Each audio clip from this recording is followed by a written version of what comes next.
আমার মায়ের প্রায় 3 অথবা 4 বছর এরকম একটা অ্যাপ্রক্স টাইম থেকে আমার মায়ের দুবার হার্টের সার্জারি করাই দুর্গাপুর মিশন হসপিটাল থেকে, হিপ জয়েন্ট অপারেশন করাই, তারপর ইউটেরাস টিউমার। একটা হাজবেন্ড হিসাবে আমার বাবার প্রচুর প্রেশার ছিল আমার মাকে নিয়ে। তার ওপর যে জানি না কি করে আমার বাবাকে বিএলওর কাজ দিয়ে দেওয়া হয়। বিএলও কাজ দেওয়ার পরও আমার বাবার নিজের 100% এফোর্ট দিয়ে সমস্ত কিছু, আজকে এখানে যারা আছেন আমার পাড়ার সবাই জানেন আমার বাবা কতটা 100% এফোর্ট দিয়েছে। একদিকে মায়ের প্রেশার, একদিকে স্কুলের প্রেশার, একদিকে স্কুলে যাওয়ার অ্যাটেন্ডেন্সের প্রেশার, এদিকে আমার বিএলওর কাজের প্রেশার, সমস্ত প্রেশার নিয়ে আমার বাবা, আমি ছিলাম না, হায়দ্রাবাদে ছিলাম, আমার বাবা খুব অসুস্থ হয়ে পড়ে। আমি রাত্রিবেলা এসে আমার বাবা কাশি কেসেই যাচ্ছে আর বুকে ব্যথা হচ্ছে, যে আমার বাবার কার্ডিয়াক অ্যাটাক হয় এবং ভোর থেকেই আমার বাবা শুধু কাশি হয়ে যাচ্ছে আর বলছে আমার পিঠ বুকে ব্যথা হচ্ছে। তো তারপরে আমরা নার্সিংহোমে অ্যাডমিশন করাই, রয়্যাল নার্সিংহোমে। তারপরে আমার বাবা 8:30 অথবা 9টা এরকম টাইমে আমার বাবা ইন্তেকাল করেন। এগুলো এক ধরনের আমাদের অত্যাচার করলাম বাবার উপরে।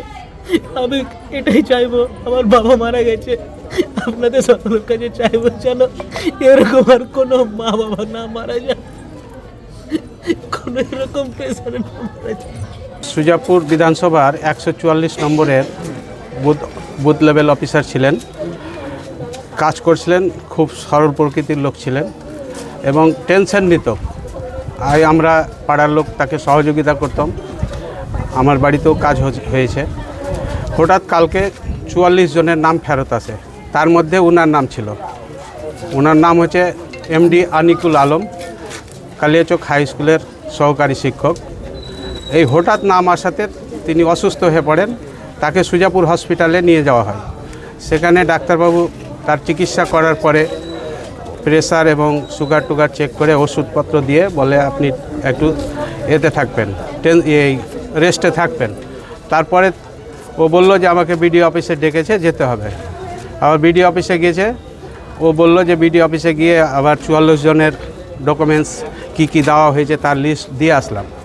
তারপরে এই টেনশন নিতে নিতে রাত্রে অসুস্থ হয় এবং আমরা সুজাপুর রয়্যাল নার্সিংহোমে নিয়ে যাই সকালবেলা, সেখানে হার্ট অ্যাটাক করে মারা গেছে। এই যে এসআইয়ের চাপ, যিনি বিএলও ছিল, লোকের নাম বাদ পড়ে যাবে তার একটা টেনশন, পাড়ার লোককে কি জবাব দিবে তার একটা টেনশন, এবং নিজেরও নাম চলে এসছে এটাও একটা টেনশন।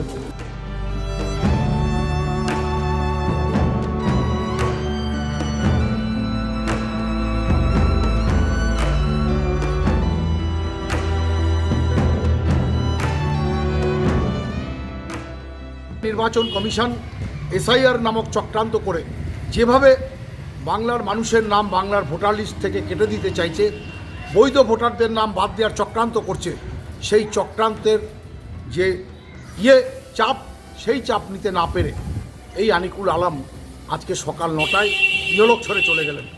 সমস্ত জায়গায় হিয়ারিং বন্ধ হয়ে গেলেও, শেষ হয়ে যাওয়ার পরেও গতকাল আবার 44 জনের হিয়ারিংয়ের নোটিশ আসে লজিক্যাল ডিসক্রিপেন্সির নামে। এই বিএলওর 44 জনের মধ্যে এই বিএলওরও লজিক্যাল ডিসক্রিপেন্সির নোটিশ আসে।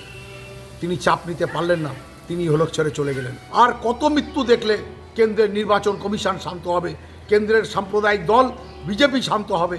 আমরা সেটার প্রতিকার চাই, বিচার চাই। বিচারের বাণী নীরবে নিভৃতে কাঁদে।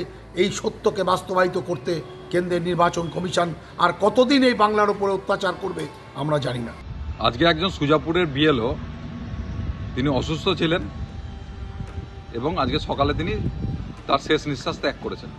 বিষয়টি খুব দুঃখজনক, কিন্তু এইটা নিয়ে তৃণমূল কংগ্রেস যেভাবে রাজনীতি করছে এবং প্রথম দিন থেকে এসআইআর এর বিরোধিতা করছে, সেটা আমরা মানতে পারছি না। কারণ আজকে একজন অসুস্থ ব্যক্তি তিনি মারা যেতেই পারেন, কিন্তু সেটাকে নিয়ে, মানুষের মারা যাওয়াটাকে নিয়ে তৃণমূল কংগ্রেস যে রাজনীতি করছে তার আমরা বিরোধিতা করছি। কারণ প্রথম দিন থেকে আমরা দেখেছি মুখ্যমন্ত্রী সহ তৃণমূলের নেতারা সকলেই এসআইআর প্রক্রিয়ার বিরোধিতা করছে এবং তারা এখন শ্মশানে গিয়ে বা কবরে গিয়ে তারা সব গোনার চেষ্টা করছে এবং সেইটা সমস্তটা ইলেকশন কমিশনের ঘাড়ে চাপানোর চেষ্টা করছে। এই রাজনীতি বন্ধ হওয়া দরকার কারণ এসআইআরটা একটা নিরপেক্ষ পদ্ধতি, সাংবিধানিক পদ্ধতি, একটা নির্ভুল ভোটার লিস্ট তৈরির পদ্ধতি। এই পদ্ধতি আমাদের সমস্ত নাগরিকদের দায়িত্ব যাতে সঠিক নির্ভুল ভোটার লিস্ট তৈরি হয়। এই প্রক্রিয়ার বিরোধী করে তৃণমূল কংগ্রেস পক্ষান্তরে সংবিধানেরই বিরোধিতা করছে।